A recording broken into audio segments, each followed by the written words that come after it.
El Festival de Cine de Zaragoza ha bajado el telón de su 22ª edición. La gala de clausura celebrada en el auditorio de la capital aragonesa ha reunido a rostros conocidos no solo del cine aragonés, sino también del panorama nacional. Uno de los protagonistas de esta noche ha sido el cineasta oscense Carlos Saura, reconocido con el Premio Augusto Ciudad de Zaragoza por su trayectoria. Pues hombre, encantado, sobre todo viniendo de Aragón, pues con mucho cariño, estupendo de recibirlo. Hemos estado esta mañana viendo una exposición, esta de Aragón y Cataluña, o Cataluña y Aragón, con el presidente, que es estupendo, y bueno, pues muy bien, aquí estoy. También ha sido larga la trayectoria de Álvaro de Luna, que acumula una larga lista de películas y proyectos a sus espaldas.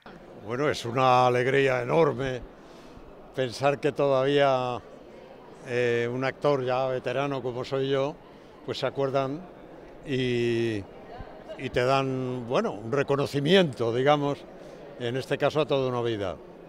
Y además te lo dan en Zaragoza. Durante la gala de clausura también se han desvelado los ganadores de los distintos certámenes del festival. Tabib, de Carlos Dursi, ha sido el ganador del Augusto a mejor cortometraje, mientras que La mano invisible, de Daniel Macián, se ha alzado con el premio al mejor largometraje internacional. El balance de esta edición ha sido más que positivo, con nuevos proyectos que se irán desarrollando en próximas ediciones. Pues la verdad es que muy positiva, o sea, era un año de una pequeña revolución, es decir, de cambios de programación nueva que complementaba ya la que estaba consolidada. Se ha recibido muy bien por parte del público y todo esto, y nos anima a seguir apostando por ella.